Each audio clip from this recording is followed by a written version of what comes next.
Okay, let's go ahead and get started, please. Dan Cater. Scott Gerger. Here.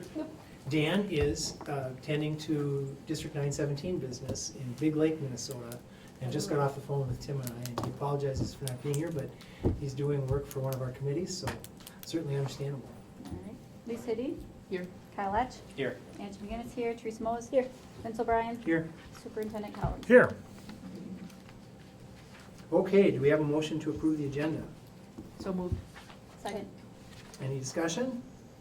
All those in favor? Aye. Any opposed? Agenda approved. How about the minutes from October? I'll move to approve those. Second. Any discussion? All those in favor? Aye. Any opposed? We have minutes. Motion to approve the bills payable. I'll make a motion. Second that. Any discussion? All those in favor? Aye. Any opposed? We have a lot of guests and substance tonight, so We're going to get right to it. Go. And I guess the middle school is up Well, we first. thought we'd go perhaps in chronological order. There you go. And build from there. So Lori, Yeah. welcome and thank you so much for giving of your time and expertise this evening. As long as I stay awake, and I warmed up from Eagle Bluff, so I'm in great shape now, so it's all good.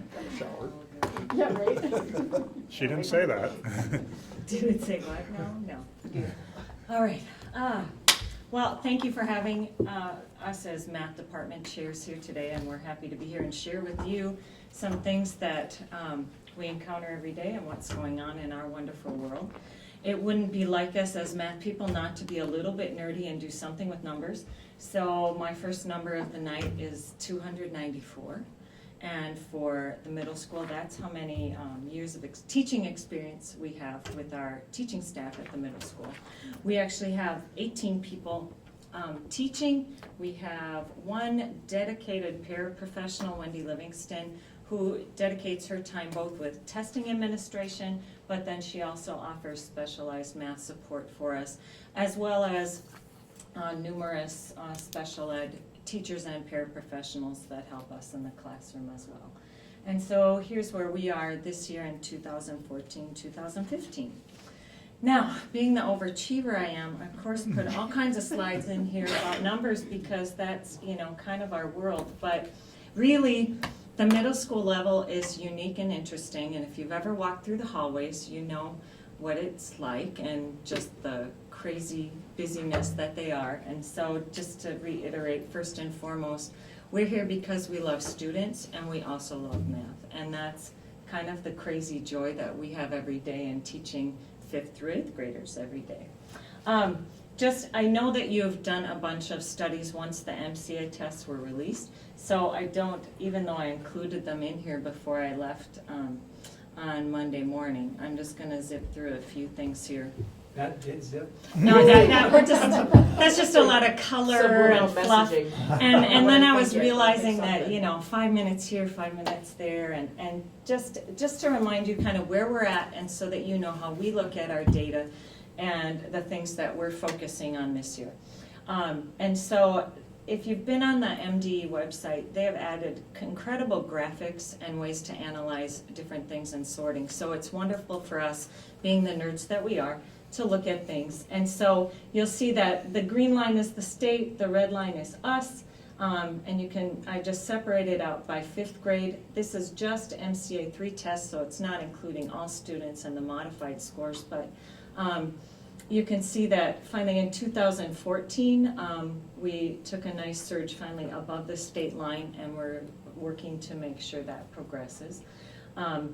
Each grade level has a little different story, but of course there are always different kids and different moments, and as much as we analyze a lot of this data, we also understand that everything is a little bit different story. There's not just one variable you can pinpoint to look at things, and it's one test, it's one piece of information. So we try to keep that all in balance and remember that these are our students and it's our job just to help them work as hard as they can wherever they're at. So 6th grade has really followed the state line, hovering just above the state line by a couple percentage points. In 7th grade, last year, we've been making a nice progression, raising that gap above the statewide proficiency level by about 9 percentage points, it looks like, last year. And in 8th grade, an even more dramatic spike there. And with that, I guess we as teachers celebrate not only the hard work of the students, but also recognizing that this is a kindergarten through 7th grade, 8th grade effort, really. And these students now have been in this curriculum since those 8th graders have been in it for 6 years now. So I think we're really seeing the fruits of a lot of that labor as well. The one thing that our data leaders that we have, and so Jean Limburg and Linda Binman, have been digging in with us. Within the state site, there's some interesting graphics that talk a lot about how can a student take each individual student wherever they're at and where should their growth be. So even if they're in a not meeting proficiency, where should they grow for the following year? And they kind of categorize this in color by low, medium, and high growth. And on the left side is the state data, statewide, of all the 5th grade students that took the test. It's pretty much about thirds. The green is high growth, meaning they're growing more than the expected growth they should have in 5th grade. Yellow is medium, meaning they're on target, and red would be students making low growth. Those students could be in any proficiency level, so we like to look at this because really whether you're on target or not meeting or wherever you are, we want to make sure each student is focusing on growth. Our story over here in 5th grade is telling us that we really want to focus on getting all students to grow more. This has improved. In fact, last year, our percentage on track increased by a big jump of 11%. So we're looking at ways, I know the 5th grade team, in making this be a lot more yellow and green there and getting more students to be at level growth or even high growth there. In 6th grade, again, here's the state and here's Hastings Middle School. And this is very impressive. The green is high growth and that's medium growth, and there's our low growth, so we're well above state there. 7th grade, also very compelling, looking great, and 8th grade even more dramatic as to how our students are achieving. So this is some of the information that we've been working and focusing on a lot in our PLCs this year. And utilizing it. And like I said, you could play for hours on the MDE website in the school report card and the data section. It's just fascinating. You can compare it against yourself or against the state and other districts similar to you. So we enjoy that. As far as what are some of the other things that we do? Enrichment areas, we have a lot of opportunities for students to do some competitive things. Math Masters is a program that's available also in elementary levels, and we offer that in 5th and 6th grade for upper level students. Math Counts is a competition type of math event as well in February for 7th and 8th grade.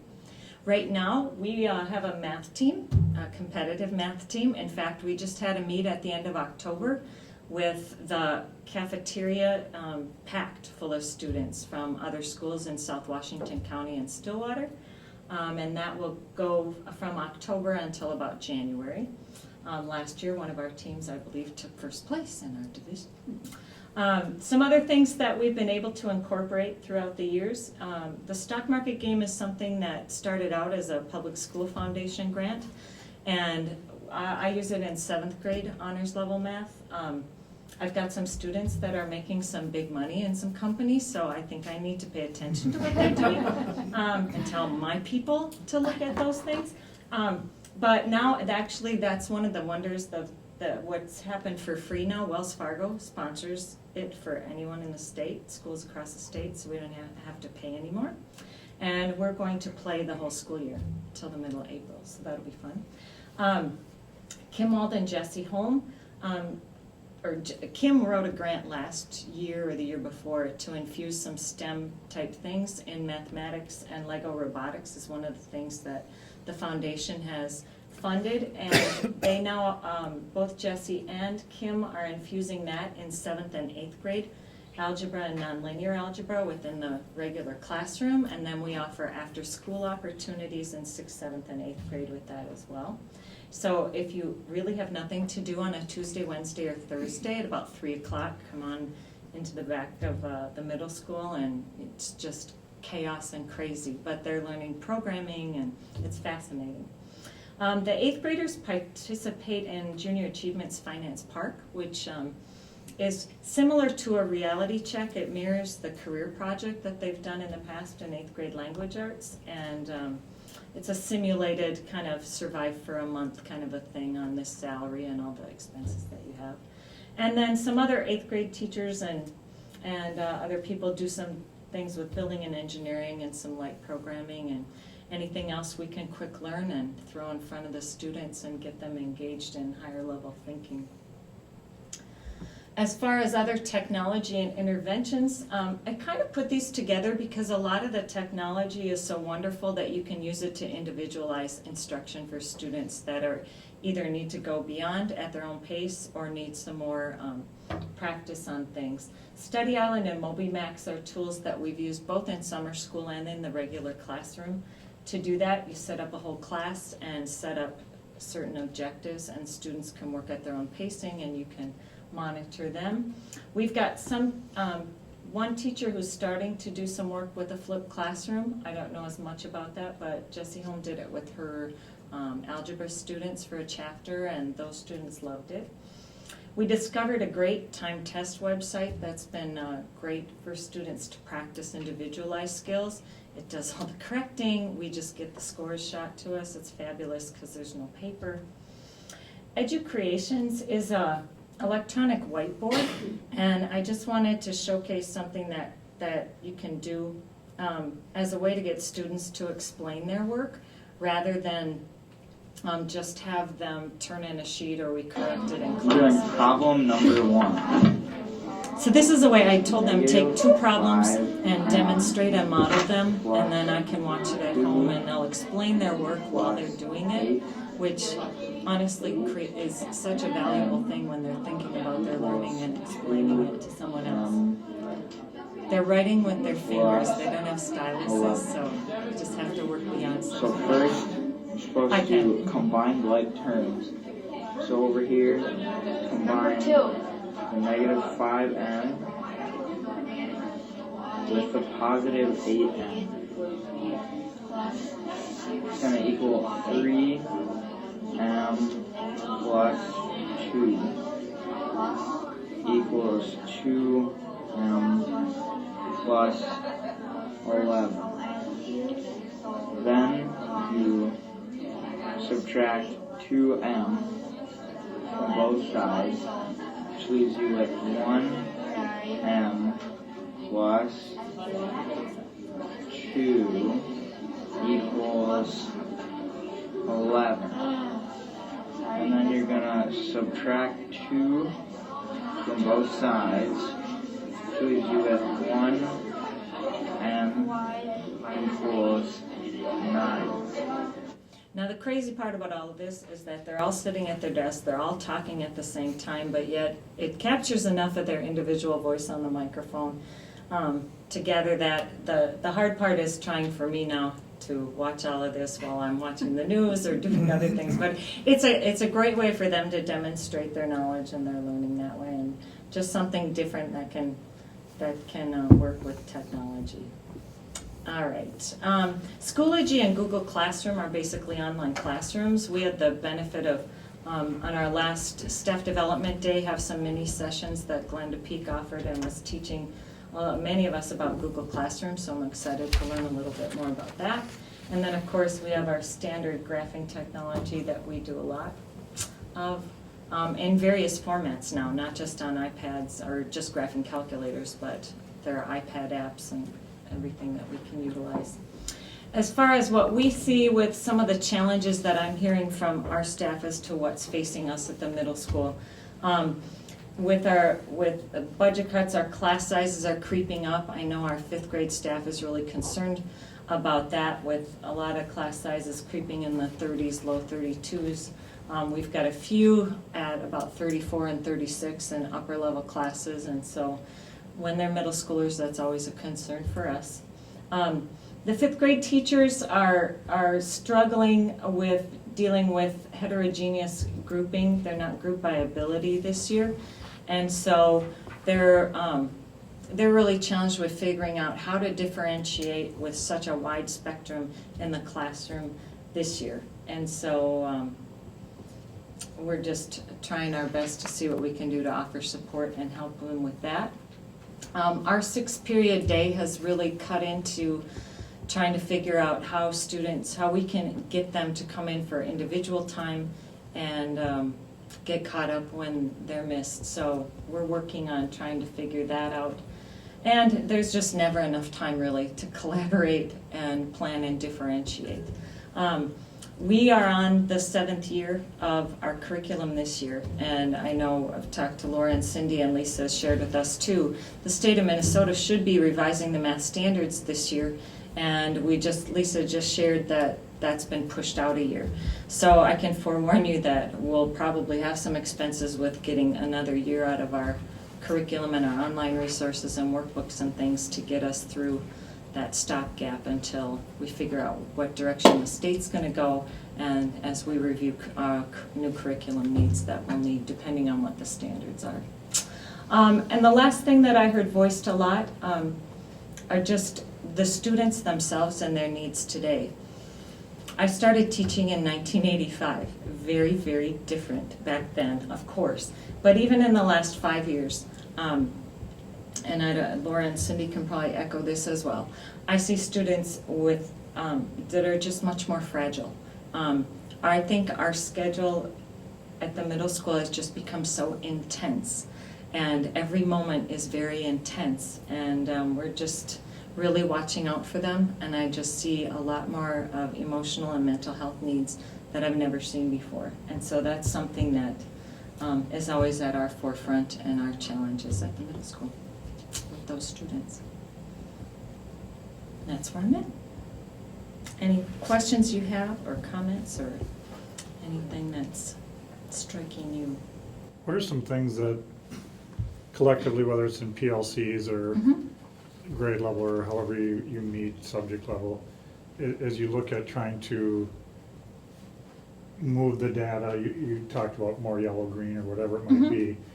What are some checkpoints or benchmarks, or what are some things that you look at to say, wow, we really need to focus in on these 20 students or these 30? What do you go by? I guess, because math is broken down in different strand areas usually, and usually it's numeracy and computation and fluency in the younger levels, so we try and break it down that way, break into their individual data, and look both at math and MCA, and just in their daily work and seeing what their performance is and what their where their skill deficits seem to be, and try to do our best in finding those. And like I said, any online thing we can find that can help do that and not create more work, do something that works with them specifically is even better. And if it's online and they can even do it outside of the classroom, that's even better. Thank you. Anything else? Thank you so much. Then Great. we'll graduate to the high school. All right. I'll get mine out of there, and get yours out of there.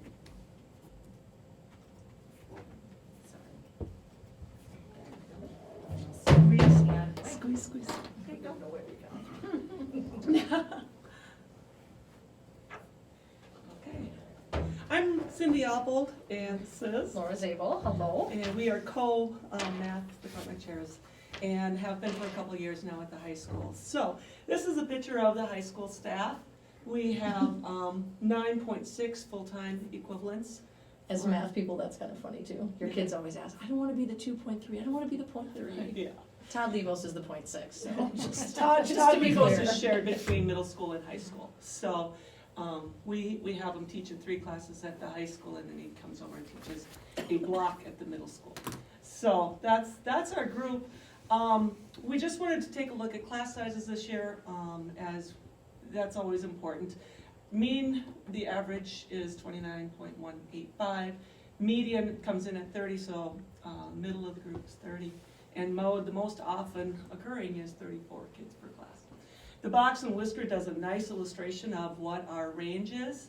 We have as low as 16 in a class, and that would be more in our connections and lower level classes where we try to keep it, especially at the 9th and 10th grade levels, trying to keep those classes a little bit smaller to address some of the deficits and move them up to more grade level ability.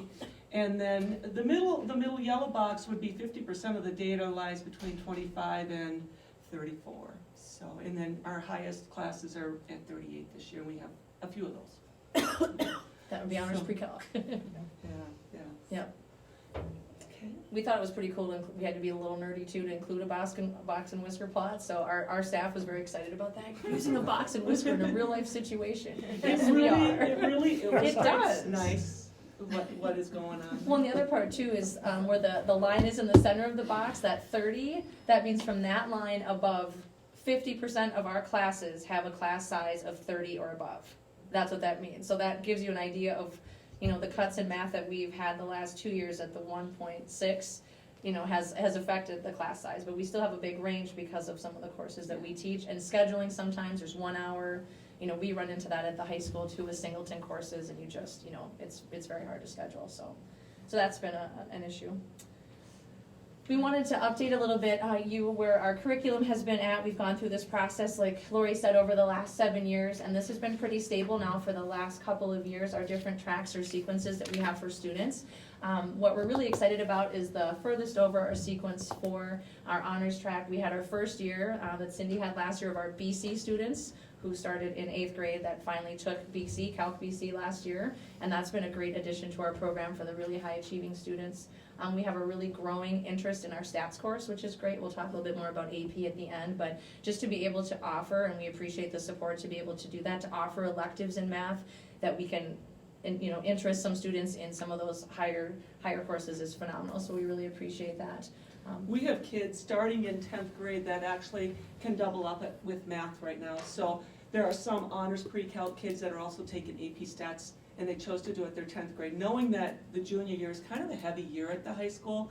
There's many AP courses that require a lot of time. So, they're just trying to balance their schedules, and as long as you've had advanced algebra, you should be able to be successful in AP stats. So it opens up some nice opportunities for 10th, 11th, and 12th graders.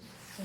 And it's exciting too for us. 7 years ago when we started this process, we were still teaching general math or pre-algebra even at the high school level, and our lowest course now is algebra. So that has been a great move as well. It's All right. evolved nicely. Yes, it has. We redid this chart 100 times. But now, Every year. Last Every year year. was the first year it did not change. Oh, We wait, it was finally, through. we finally have kind of leveled out. And Didn't change the course guide. All right, one of our big focuses too this year is working with ACT and MCA. Now with our juniors this year, because of the state of Minnesota, everyone's taking the ACT in April. So that has been a big focus for many of the subject areas across the high school. I know the science department's working a lot on ACT. So for our PLCs, we took on ACT prep as a bigger focus. We always have MCAs. We will always have MCAs, but ACT is sort of the bigger focus this year. So some of the things that we're doing in every course, but specifically junior courses are very heavily populated with juniors. Weekly and daily reviews. We'll put up practice ACT questions in my honors pre-calc. We do a practice question set every chapter. We do pre-test, post-test, timed test. I mean, it's all sorts of different strategies. And our January PLC, we're looking at bringing in ACT coach that will come in and talk to any teachers that are interested in looking at study skills. How do you help students prepare for the ACT? I mean, there's things that we any know. hints we can push along. to Right, I the mean, we've had our students. kids that have taken it and we've worked with our own students, but it would be nice to get an outside perspective a little bit, so we're gonna bring someone in as well. We're gonna be testing online for MCAs That's the first year for high school to have to go online. Right, so we're gonna need some, I mean, that's gonna be a massive A little learning curve there, I think. scheduling to get 400 students on computers. We don't know how that's gonna look, so that will be a challenge for us to implement that with the resources that we have. But it'll be interesting to see how we do. And the other states that have done ACT for all did not see, I mean, with testing everybody, how do your scores look then compared to if you're only testing the people who want to take it? It'll be interesting to see how those scores net out, so. And Technology, many things get utilized. In one particular class, our math survey class, which is mainly seniors, a few juniors, and it's kind of a class that follows advanced algebra, taking them into pre-calculus, but they just aren't quite ready for pre-calculus, the rigor of that. We use a software or website called Math Excel that accompanies the textbook. It is one that all the homework problems that are in the textbook are also online. So each kid is individualized and can work through a problem set on their own speed and get immediate feedback whether they're right or wrong. If they're wrong, they can go on and look for tutorials to help them understand the problem, ask a friend. Everybody's problems are different, so you can't just copy your neighbors. You are working on your own individual one. It's not multiple choice most of the time. It's we can choose that, but most of the time we have it be hand keyed. They have to use a math toolbar to gain, you know, all kinds of math symbols, exponents, fractions, and parentheses, all of that business. They get they can utilize it really easily. One thing that the kids just love it. They really enjoy the days that we have computer lab days. We have a cart of laptops, so we stay right in the classroom and there's no time wasted moving between classrooms. It's just another day and they're pretty used to it, so they settle in and get on and get working.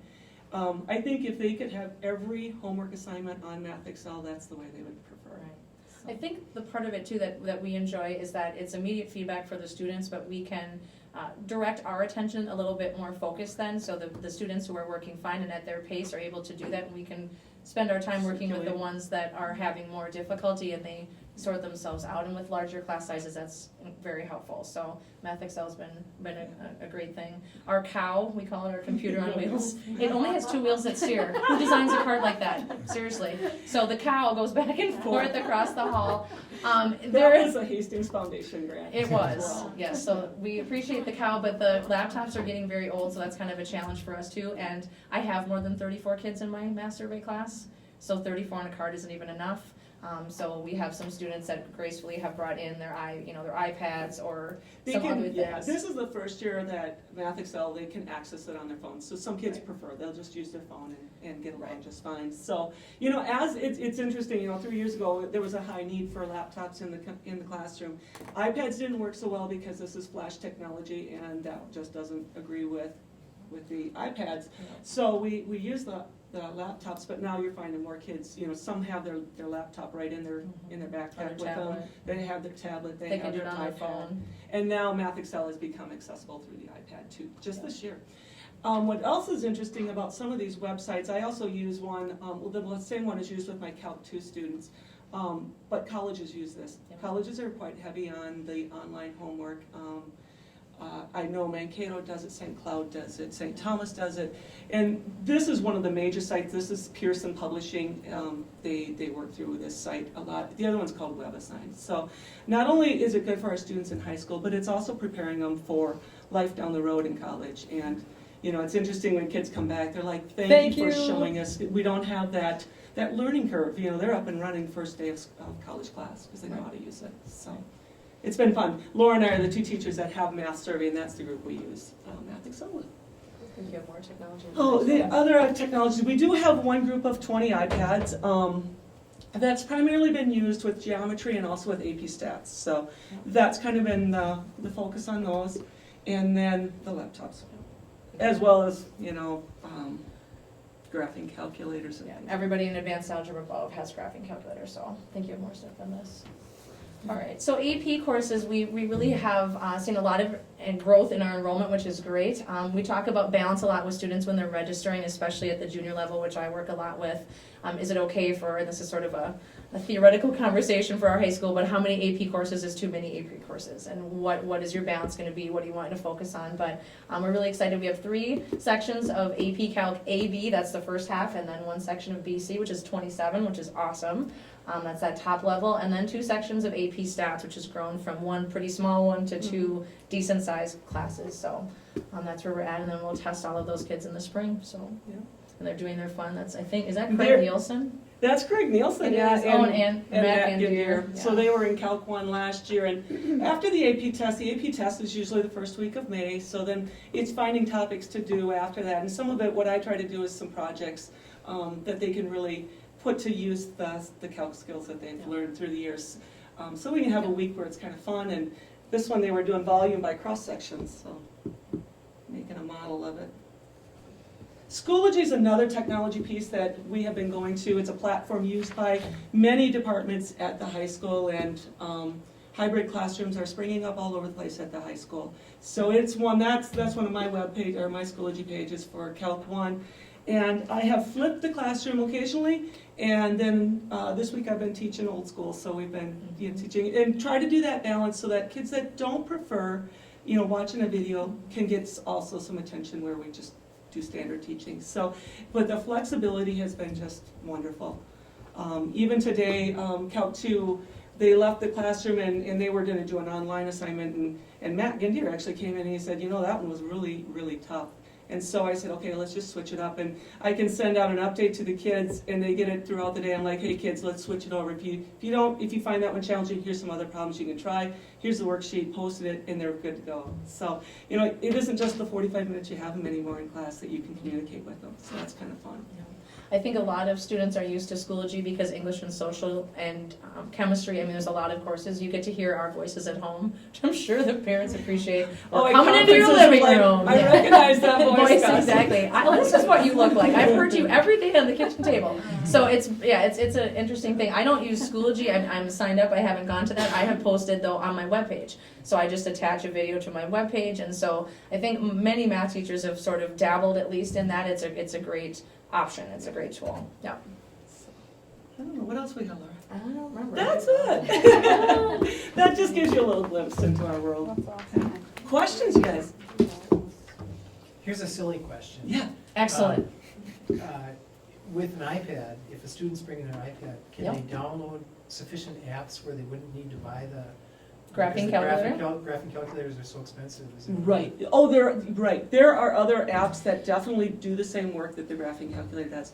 The one thing that we have to be careful about is like for the AP test, they cannot bring an iPad into that. So they have to know. Because how they to would have calculate. access to so many other things, like even on a testing situation, we wouldn't want them to have their iPad out because they could just Google, how do I solve? And then be like, Yeah. there So it for now, is. anyway, graphing calculators, everybody get- Everybody's still. They could, I probably Yeah. couldn't find it, but they or absolutely could. it's one of those things that we provided in the classroom, and they use the graphing calculator in the classroom so Right. that they're, Yeah. proficient at that, but at home, if they Yeah. want to use their absolutely. phone, their iPad, go for it. Yeah. But- Because we want them to be preparing for how that testing situation is gonna be. If they go into the ACT and they've never used their graphing calculator like on a regular basis, it won't be good for them. Yeah. All right. Very good. Yeah, excellent. Thank you so much. Thank you. You're welcome. Word problem. Oh, we could have brought you some. I said, Cindy, we should just bring them like, just a bunch of problems. Worksheet. A worksheet. You want Actually, one? this is really helpful for Well, kids. it's We, one said two you know, Does we it go to make our sense? website. Yeah. It kind of gives you a Listen glimpse to of what's that going on. video. Yeah. This slide. Yeah, if you're bored tonight, you guys. Thank you for not bringing a problem. Yeah. Yeah, really. I was able to do that one problem. watch so- it, you can do it with the kids. Yeah. I was tracking with that. Thank you. Thanks That's for coming. very Very nice. good. Very info. You're very welcome.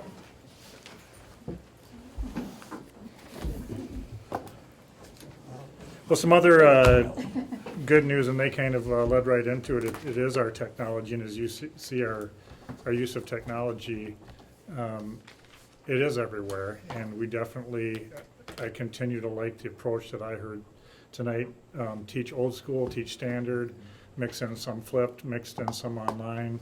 I think that that's I think that that's what parents want as a whole, that blend, that their child gets that experience right here. So if they do go on to college and experience a totally online class, it's not like, whoa, it's, I've been there before. And having said that, I didn't want to force Josh and Amanda to come here on a cold night, but you saw probably the printout about Josh Colvin, high school teacher, Amanda Mall, elementary teacher. Both are recipients of the TIES recognition, and they're nominated by several people, whether it be some of our tech staff, our principals, other teachers, for recognizing everything that they do to integrate technology into the classroom. And because we're on the TV, I definitely wanted to bring some kudos to both Josh and Amanda.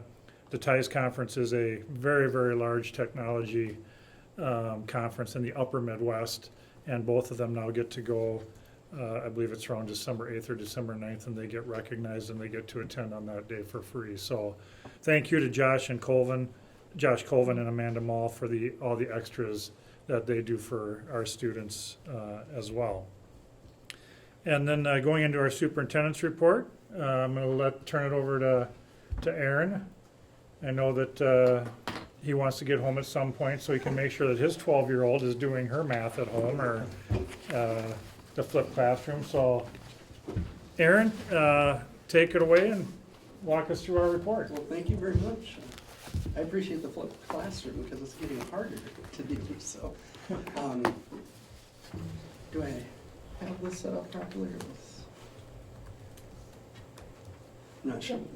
Is there something to expand it that I saw the pass? I think you have it as big as it's going to be able to get. All right, perfect. So, tried to take some of the focus off me and just put it in a PowerPoint tonight so we can share the results of our audits. So, happy to be here this evening. We're presenting the audit for the year ended June 30th, 2014.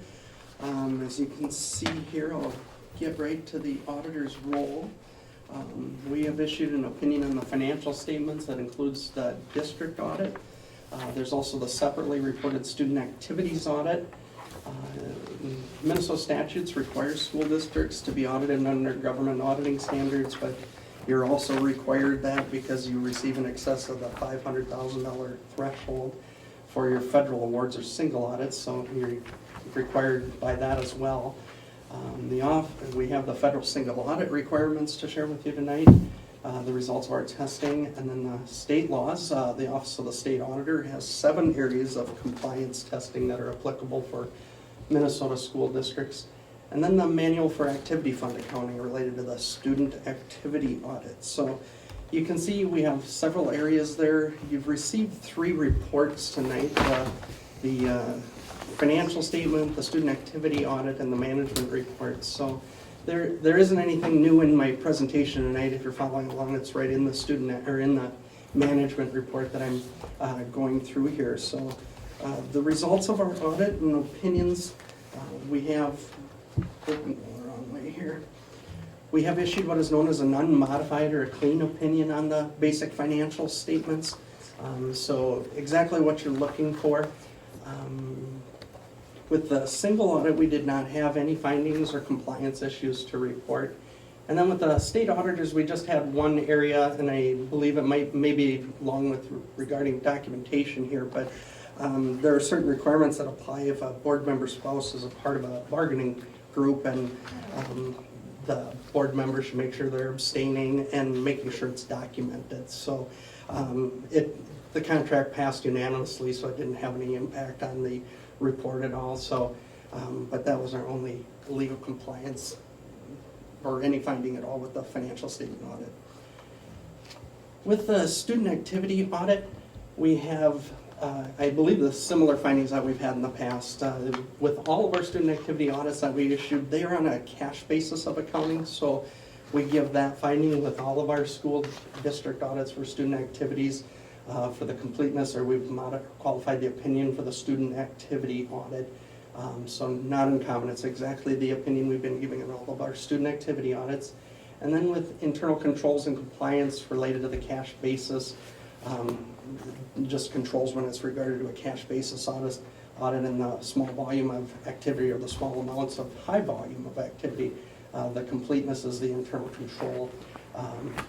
item that we note, and then we had just one compliance finding that we've had in the past, and just timely deposits. And again, that's not an uncommon finding with the student activity audits that we have. It's just making sure that the student activity deposits are getting closed, deposited into the bank in a timely fashion. How do you test that? It can be challenging because what we're left with is the notations of maybe the checks or the receipts of what are being deposited, and then the actual statement date that they're hitting the bank account. So it may be very small amounts, and that's what tends to trigger that finding, because it may be the advisor accumulating several days of it, and then it might be several days from that point where it hits the bank account. So just somewhat a difficulty in being able to say, you know, we understand you're not going to go to the bank every day if you I got was one just thinking check. our bank was slow in processing it, so we're gonna blame them. No. So, no. you know, So, and sometimes it might become setting a policy as if it's this dollar amount, we've got a secure location for it, we're gonna deposit it in this Okay. case. thank you. Mhm. So, with that, I'll get into some of the numbers and the results of the financial audit this past year. This is a table we include for all districts, not specific for your district alone here. The basic formula allowance, which is the single largest funding source for school districts for general education funding. We've noted the 1.5% increase this past year, and I'd like to highlight it, especially when we have the math presentation tonight. We've starred the 2% increase there, because as you can see, the calculation of the change would be more than the 2% listed, but when you factor in that the pupil weightings are changing for the next fiscal year, the MD or the state had to increase the formula allowance with the change in pupil weightings in order to give you the equivalent of the 2% increase there in the formula allowance. But that'll be more applicable to next year's audit. We have the statewide fund balances, a comparison for the district alongside that statewide average. As you can see, the last few years, the district has been spending that percent, or you've experienced a decrease in that calculation as planned with the planned spend down approved in the general fund budget, which we'll see in a couple more of the graphs as we get through here. My next two slides are hitting upon the revenues and expenditures. So we combined all of the funds of the district, all of the governmental funds, the general funds, special revenue funds, so we get the food service, community service, and debt service. And then we do a comparison on a per ADM basis. So as you can see, we share it on a statewide average, a 7-county metro area average, and then for the past 3 years for your district here. Probably the largest swing that you see is in that top line for property taxes, where it shows a decrease and then an increase in the state line there. And that is truly driven by the state's tax shift that they used a couple of years ago to help balance the state's budget. And with improvements in the economy and their budget, they have fully paid that back. So we'll see that in several of the graphs coming along here, that impact and improvement in cash flow. So that change did not increase or decrease any cash for the district, just how it's recognized between those two sources. So unless there's any significant changes by next year end, I would anticipate that rebounding right back to where you saw 12 and 13. Page 8 is, or slide 8 here, you can see our expenditures on a per ADM basis, the same comparison.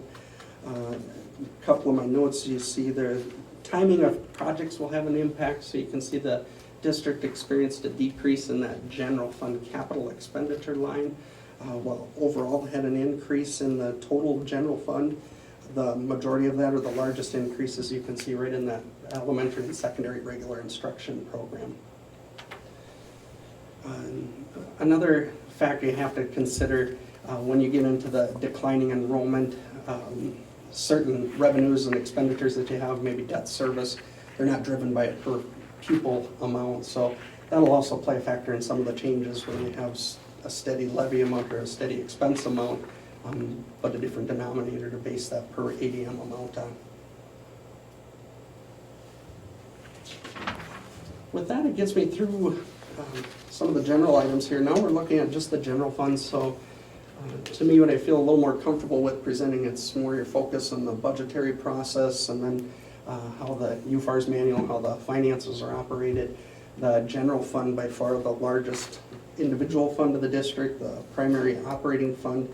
And here we've got that presentation over a 10-year period, and as you can see, it's changed significantly from 2005 and through the present date.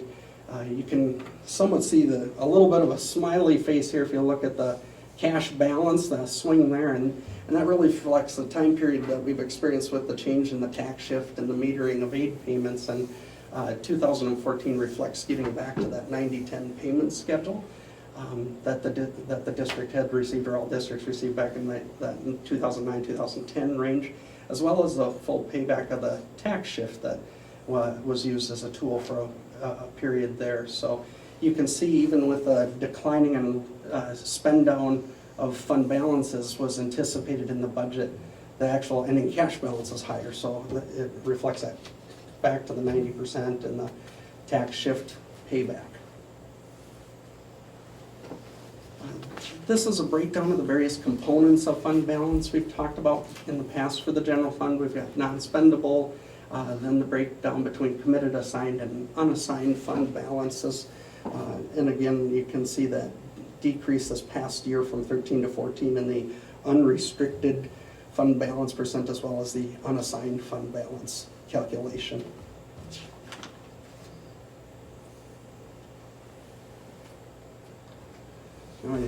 I'm beginning to feel like a broken record here sharing the tax shift impact and the 90-10 payment schedule, but again, you see the monthly cash flow for the district over the past 3 years, and that red bar being the most recent fiscal year, and we're presenting, as you can see to the far right, the June, we start with July, August, September, working across, and at June 30th to the far right side, you can see even with that spend on that ending cash balance is at its highest point this past year end.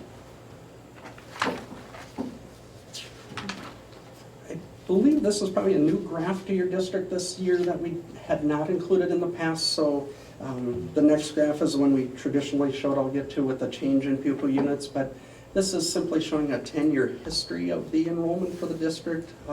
As you know, as the board, the importance of the funding is on a per pupil basis, so we share that enrollment and then the resulting pupil units over this 10-year period that you can see here. So if you look back to 2005, the average daily membership, or ADM, is 5,165, and at the end of 2014, that average daily membership is now at 4,550.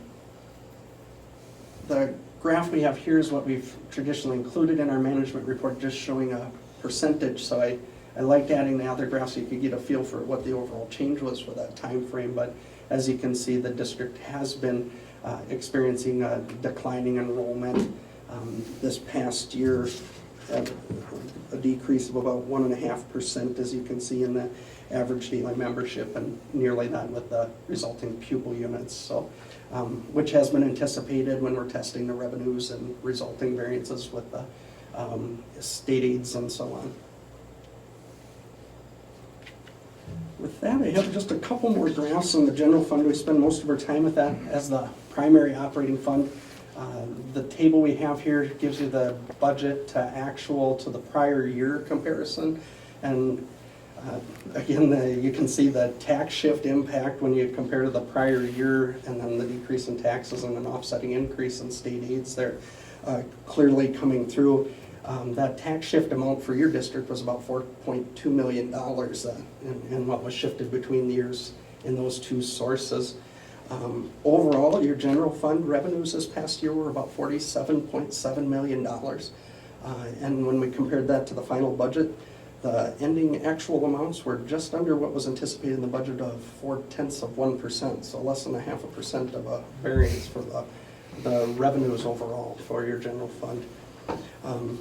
The other point I like to make with the graph is you can see the district's reliance on state sources to finance general fund operations, obviously with our districts. And the state sources for your district are slightly higher because the tax shift this last year represent about 80.9% of the general fund revenues, while property taxes, that next largest source for you, are comprising about 12.4% of the revenues of the general fund.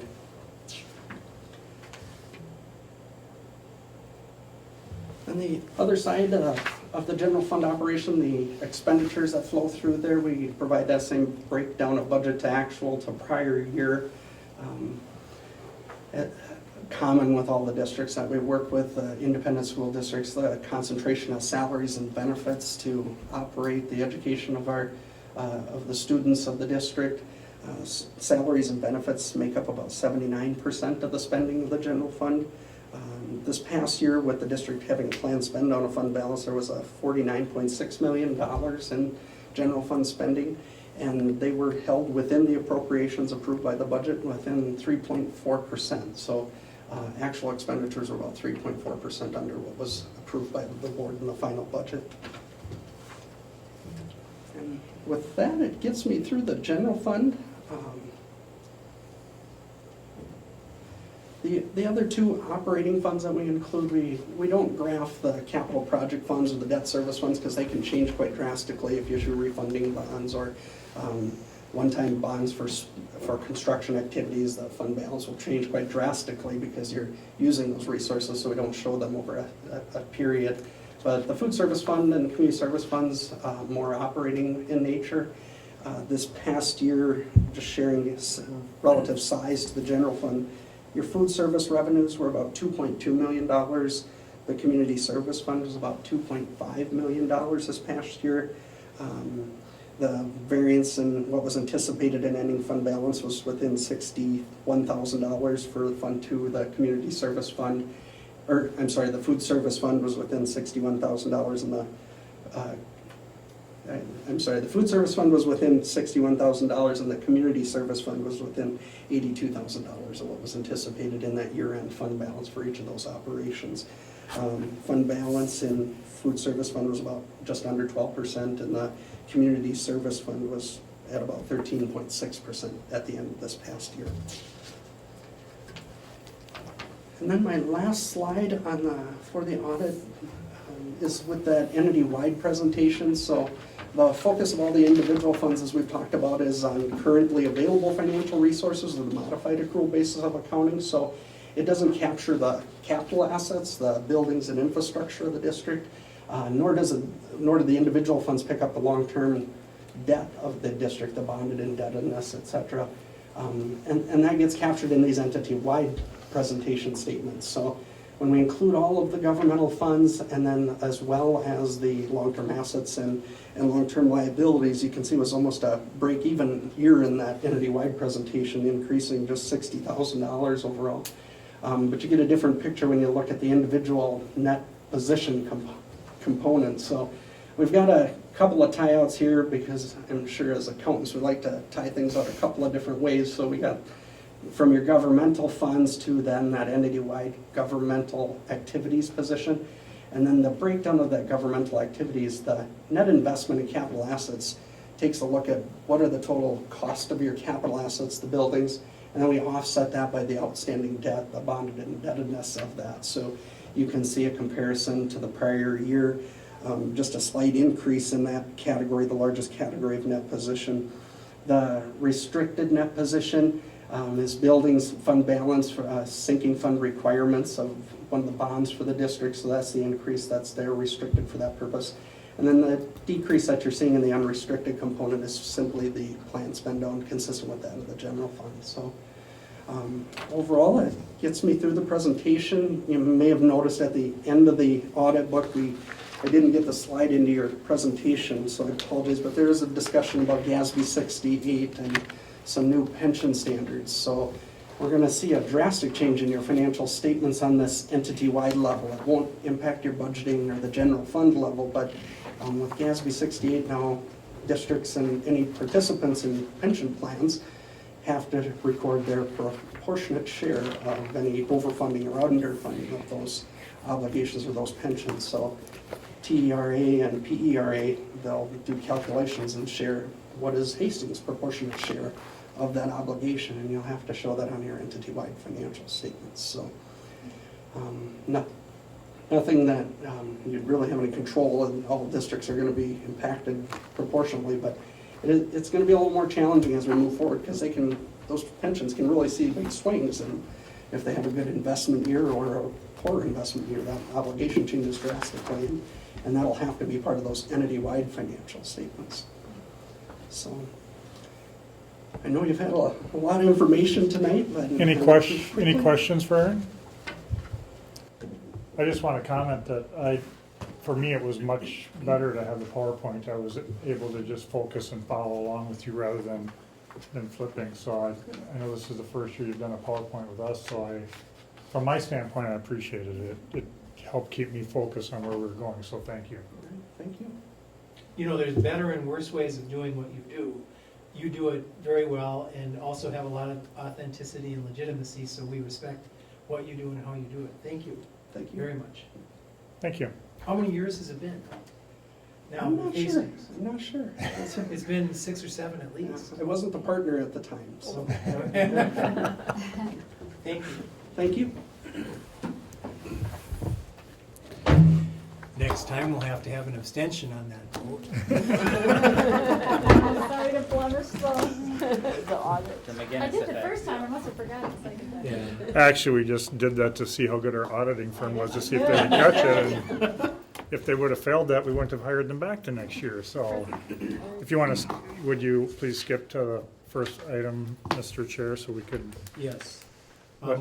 Do we have a motion to accept the 2013-14 audit report? So we can let Aaron get home. I move that we accept that report. Second. Any discussion? All those in favor? Aye. Any opposed? Motion passes, audit report accepted. Thank you, and thanks for putting it in the Dropbox too. Thank you. Thanks, Aaron. Damn, those kids. And now back to the fund balance policy, which is a direct relative of this. Yeah, I'm not going to read the first reading of the entire fund balance policy because there's really just one simple change to it. But I'm going to go old school. 6 of you, I don't know, I can't remember who the lone person was that wasn't in on the fund balance policy. Okay, Scott. But everybody else has been a part of the fund balance policy. Right now in our fund balance policy, it states that we need to have 3.8 million in the unrestricted, 100,000 in community ed, and 100,000 in food service. And through both the finance committee and also with the policy committee, we talked about what should that fund balance policy be. Aaron talked tonight about how the state of Minnesota at one time took over $9 million from us, and then we weren't cash flowing. The problems that presented if we wouldn't have had the 14 million in reserve. So what should it be? What should we protect ourselves?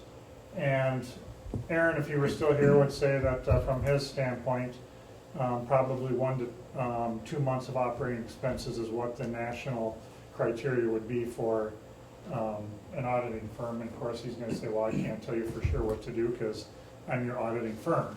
So that'd be a conflict of interest. So we met about it, we talked about it. Should we go with a set number, like the 3.8 million, just set it? Or should we go with the 2 months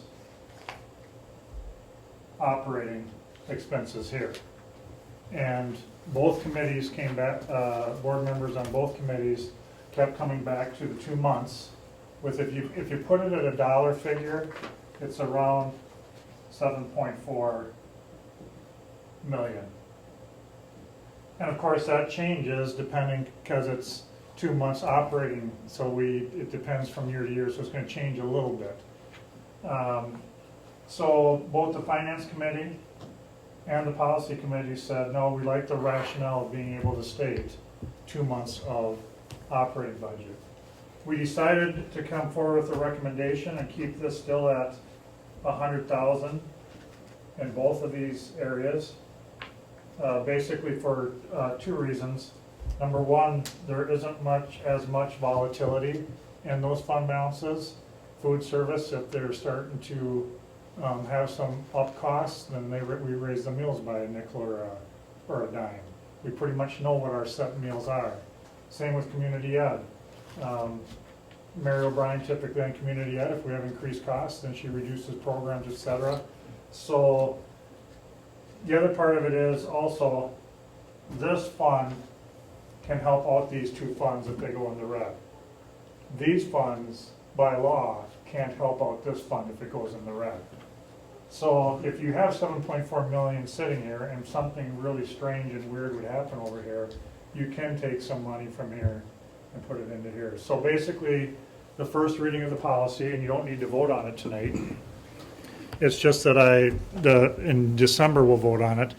But it's basically to change the one line in the policy that says instead of 3.8 million, it's 2 months of operating expenses. So if there aren't any questions on that, like I said, 6 of you sat in on it. So Scott, do you have any questions? No, we talked about this peripherally, I know, at our work session, so. Okay. I agree with the 2 months, so I think we're in good shape. I want to go to review of schools for equity and education. It's going to be a vote later on, so I just wanted to share some of my thoughts about it with you. We remember, I didn't go back to see when the last time or to check when we were the last member of SEE, which stands for Schools for Equity and Education. At that time, we were in some very, very dire financial straits, so I'm guessing it was around 2004. And to be a member for a year, it's very comparable to MSBA. It's comparable to the State High School League. It's around $5,000, $5,400. And I made a recommendation at that time to the board. And there were some board members that they still felt that we should have maybe stayed being a member, but we voted to remove ourselves from membership. And I felt that right now is a great time to get back into the membership. I know that C is probably not happy that I choose when we hop in and when we hop out. And the reason to hop back in right now for me. They're happy we're hopping back. Yeah, in. they're happy. They're happy, I don't but think for their budget purposes, I really think with Governor Dayton being reelected, I don't think there's anybody in the state of Minnesota that wants to say that he's not pro-education. He's definitely pro-education. I feel that if there is a time to really lobby hard for some changes, now's the time. And that's what C does. C also represents school districts where they believe there's an inequity in the tax aid that schools might get for operating levies, other inequities. So for example, I testified on this over 15 years ago. Man, I've been around a long time. But there's 25 schools in the state of Minnesota right now that their board can come to a meeting like this and they can levy for capital issues. And there's some of the big dogs. It started out with Minneapolis, St. Paul, Anoka, and then it trickled down into Wayzata, Eden Prairie, Hopkins, etc. The theory of this law, and I believe right now is a good time to lobby hard for a change in this law, because at the legislative standpoint, it's not costing them more money. It's just giving you the authority to go out and levy for your capital needs, just like the city can, just like the county can, and just like 25 schools can. So that's really my number one reason for hopping back in with C. Not only is it for the formula, C will also lobby on our behalf for increases to the formula allowance. But it's also, I think, a great time for any other educational initiative, whether it's changing some unfunded mandates. So as you get to this later on, that's why I'm coming back and proposing it. They did give us a cut rate, prorated amount. Of course, it's an incentive to get us back in. I met with Brad, the CEO of, or the executive director of C, probably 3 months ago.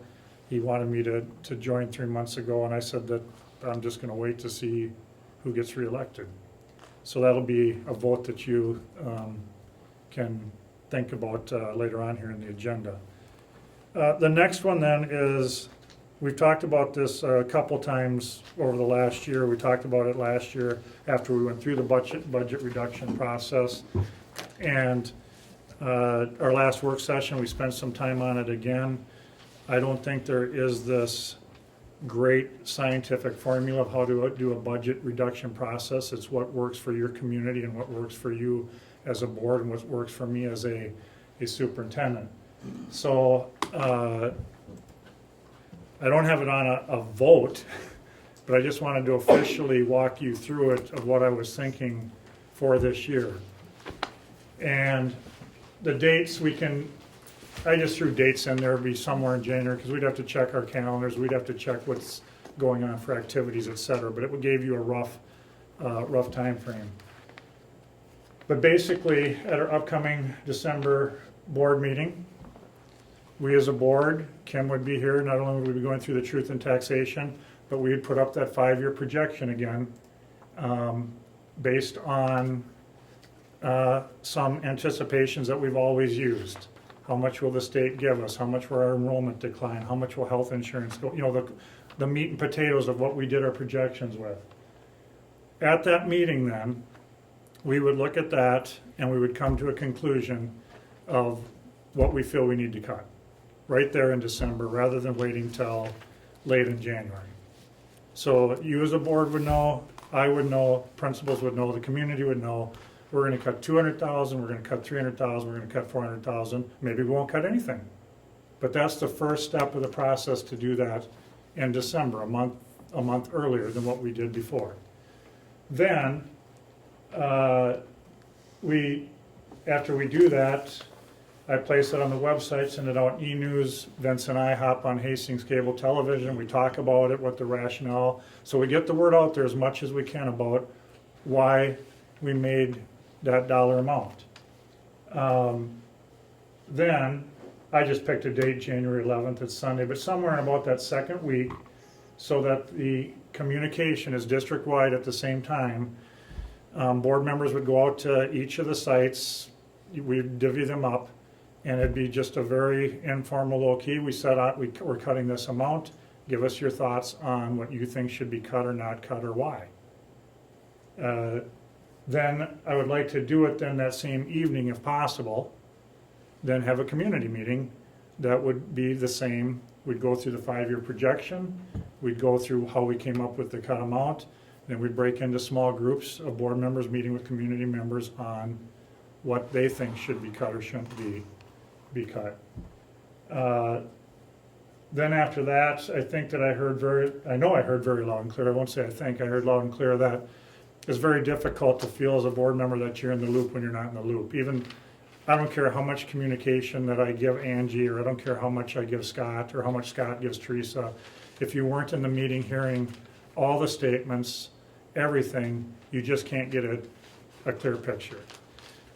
So my thought then would be in January sometime, probably right in this room, from 12:30 till 6, or from 4 till 9, or from 3, you know, whenever, the 5 core administrators,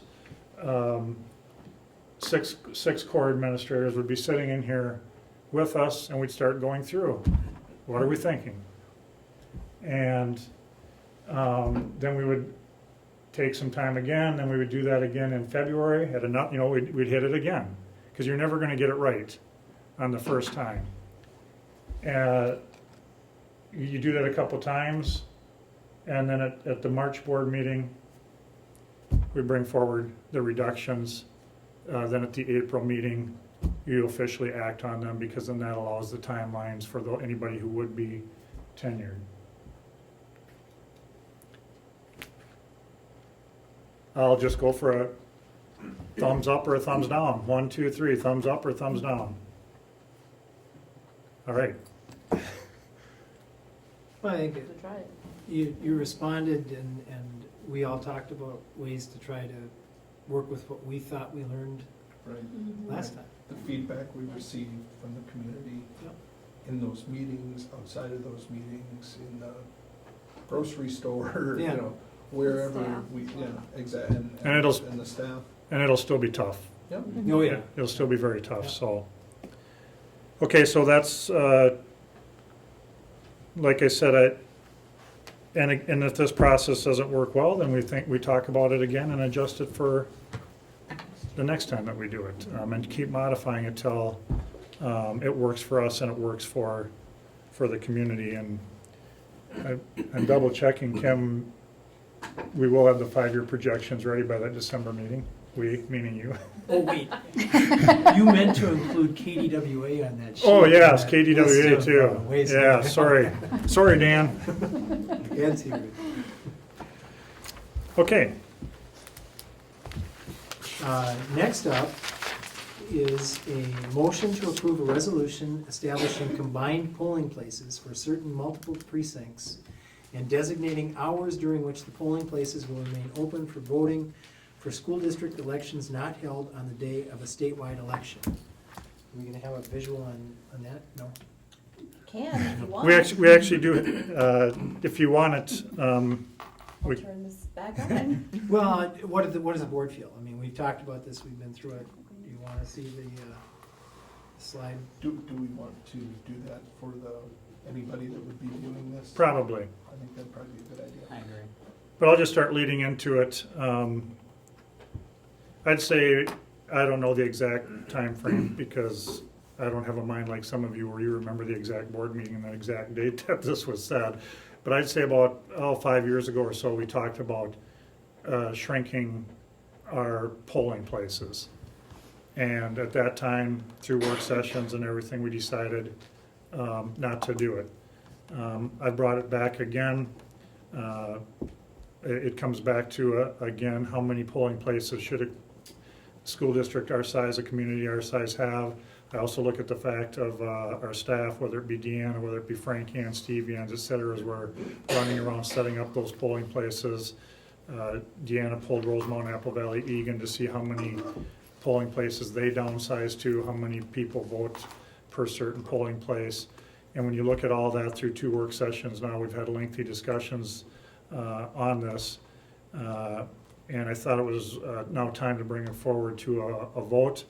And at this time, I am recommending, we've had 10 precincts, and I am recommending of going down to option 1.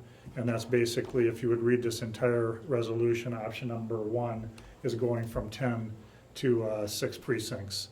And I think all of you as board members understand where those precincts are, where they're located, and we had discussion about that in our work session. So as far as the statement about, times of when the election would be, I think it's always 7 to 8. We have to state it that way in the resolution according to the attorney, but we know that polling places are open from 7 o'clock until 8. We also, shared information with you about how many of our residents now are coming in and getting a ballot and voting even prior. We've seen an increase in that as well, whether it be we have more snowbirds or whether it's more efficient because they're in town at that time. We've just seen an increase in that, and we're projecting that we'll continue to see an increase. So having said that, I'm asking you to consider making a motion and voting for approval.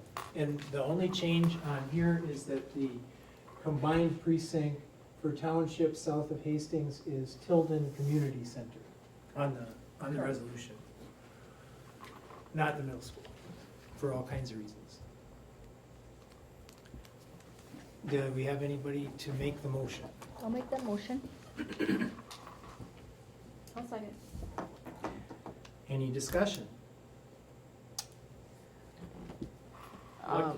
Do you want to elaborate a little bit on the equality piece? Because that was a big thing that we talked about, that with combining, because it's a lot at the south end of the district, we combine them together to make them more equal. Can you explain that a little bit? Because some of them have like only 200 people, voting in a polling place versus this one has 3,000. So in the new plan, they more have equality in amount per precinct, right? I think you just said it very well. I just want to make sure that's the main reason why Yeah. we're doing it, because like you gave us Rosemont Apple Valley has like 90,000 residents, and they had, I can't remember the total anymore, but they went down, and we still have almost as many precincts as they do, and they have, almost 4 or over 4 times the number of people voting. I think there's, I can't remember the exact number, but it's somewhere around 7,000 eligible voters per polling place. And we'd be at around 3,000 eligible voters, 3,300 or something like that per voting place. So even after we shrink our number of polling places, if you would want to compare it to them. I don't even know if that's a fair comparison, but basically what you said, But the 6 more equalizes them Yes. instead of having 1 really large or 4 really large and then. yes, it does, 5. it definitely does Yeah. bring balance. Sorry, you were gonna say. Yeah, something, no, too. no, that's fine. I just wanted to say I recognize that this conversation has gone on for quite a few years and that this feels like the right time to bring it forward and I accept that there is a cost savings associated with operating fewer polling places. I think that's perfectly accurate. I do feel personally that one of the unique aspects of our school district is the number of townships that it encompasses that are outside of our city limits, and that there's valid reasons to have polling locations in those townships to assure that those residents have close geographic access for voting, and I'm concerned about making that more difficult, even given some of the premises, which I think are very true, that more people are voting in advance and some of that.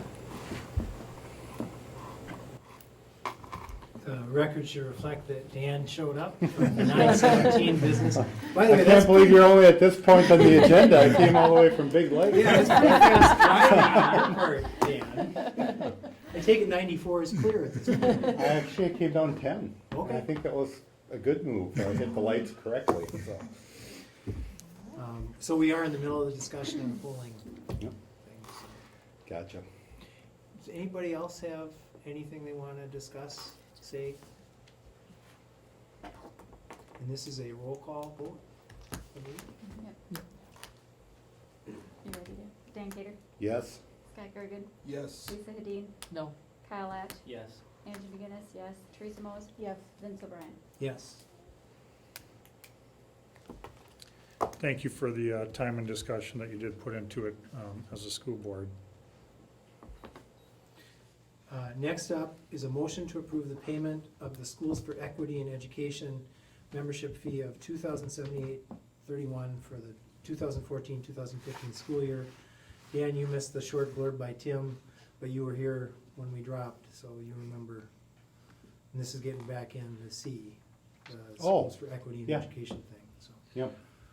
Also want to make sure with the recognition as a board that in July, then I'll be coming back for a full membership, which would be around $5,400, because I just don't want to be a member for 3 months of legislation. So I would come back because Governor Dayton and I believe potential positive trends and changes will be here for the next 4 years. So it's not just this go around that I'll be back. Anybody want to make the motion? I'll make the motion. I will second it. I have a question. It seems like QComp is a big deal in Minnesota. And districts that don't have QComp are either subtly or significantly penalized financially. And the most recent example of that is the teacher evaluation system, where the districts that have QComp are more readily assimilated into an acceptable teacher evaluation plan than districts without. And it does seem to translate into financial consequences and differences in aid. Does Schools for Equity in Education, and I don't want to put you on the spot, this is a question for them, Mm-hmm. but whenever a change happens with regards to the formula or other funding mechanisms, are they making sure that schools that don't have QComp are treated in a way that brings the funding up similarly, so that we're not penalized by not having QComp? And if we are penalized by having QComp, then that's a whole nother issue. Very good question. I don't know the answer. I do think that might be one of their legislative Okay. platforms, but I'll find out. Because I mean, when, just to highlight, when when Aaron went through the audit report, we were low for the 7-county metro area on funding, and we were low statewide on funding. So we're in a bad place, not significant Right, perhaps, but in a slightly bad place. So if that's something that they can work on, then I'm all for it. Okay. Any other questions or issues? All those in favor? Aye. Any opposed? Okay, next up, we got meaty items. Next up, we have the superintendent's contract from 2015 to 2018, when the Twins will be competitive and the Viking Stadium will exist. And the Saint Stadium will be, Yeah, That kind of puts it all in Yeah. perspective. yeah. And we won't be talking about Adrian. I'll talk about the contract and then the people who negotiated it, if they wanna, share as well. I know that we've shared it at a work session, as well. Basically, there'll be some things that will need to change in my contract because, of what happened with self-funded insurance or Obamacare, whatever you wanna, call it. And so there's been some changes that don't impact me financially, but we've, for example, had to take the amount that was given to health savings account, and I probably shouldn't even be saying this on, on TV because I don't know, down the road with my TRA, but we're moving it into a longevity clause, because it can be taxed either as health savings account or it can be taxed as salary. So, there was some shifting, of those dollars that the district was gonna get taxed on regardless because of the self-funded. And then basically I said, as far as my salary, that I'll take whatever percentage that the top teacher gets or whatever principal gets over the next 3 years. So that if a top teacher gets 0.5%, Tim Collins gets 0.5%. If a principal gets 1%, Tim Collins gets 1%. So that was the main core of the contract. And I really appreciate the board offering me a 3-year contract. I think it's a continued vote of confidence in what I do, and I really appreciate that, and my family appreciates it because I've got 3 kids in college right now, so thank you for giving me another 3 years. Yeah, well, you haven't given it yet, but, so yeah, very much appreciative from my part, so thank you. Anybody from the committee wanna highlight stuff we should know? Just a couple things on that.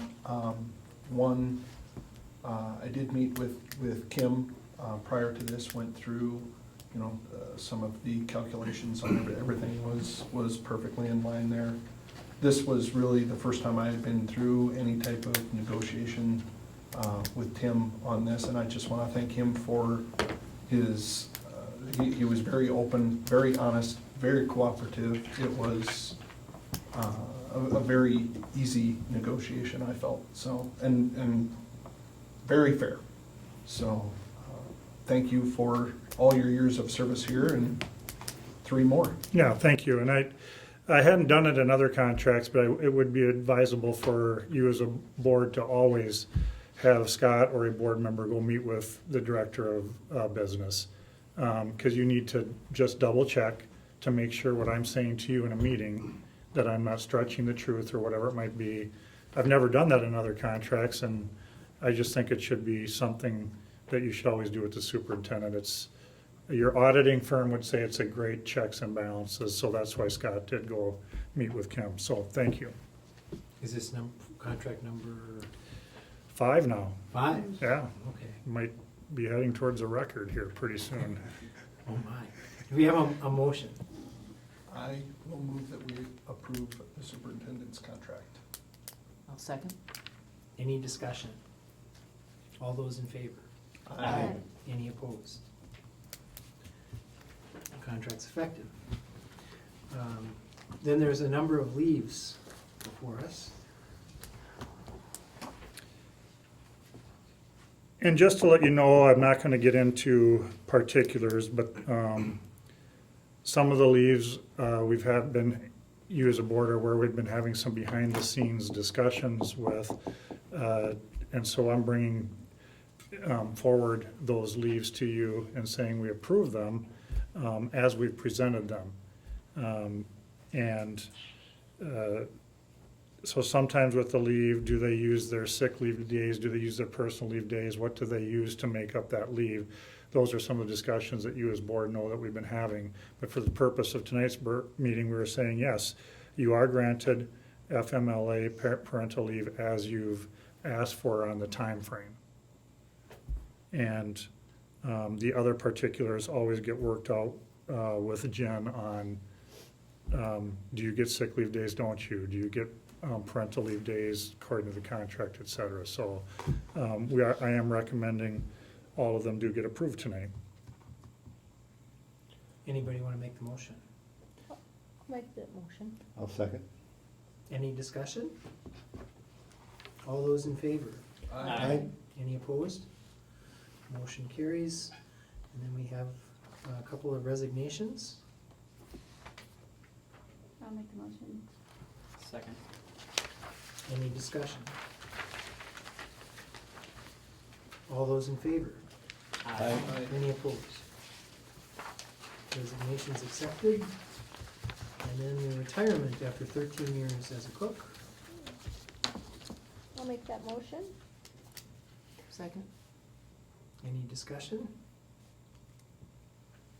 Thank you for your years of service. All those in favor? Aye.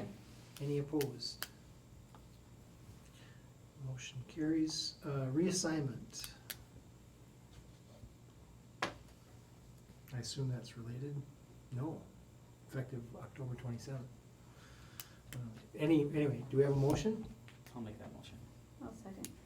Any discussion? All those in favor? Aye. Any opposed? And employment of 3 individuals. I'll make the motion for employment. Any second? Second. All those in favor? I mean, is there any discussion? All those in favor? Aye. Any opposed? Motion carries. Who, it's Scott, Yes. Lisa and I, right? Yes. On Okay, the- I was like, did I say it? Or For the did high I school. say it? And the kids, we left it up to the kids and they would like if we could get Chipotle this time, please. I'm like, did I say it? I'll play Or the did I- role of Teresa. Maybe it's You'll study. gonna be absent tonight, so I know, I that's what I would thought too. I'm come. like, do we know that already? Like, hey, we're gonna get off work. And then the regular board meeting in December sounds like it's gonna be a busy one. So Yeah. plan accordingly. Do we have a motion to adjourn? So moved. Second that. All those in favor? Aye. Any opposed? We're adjourned. Thank you. Dan, thanks for coming back. No element to that meeting. Needed me to show up and got through all the action. Uh, There you go.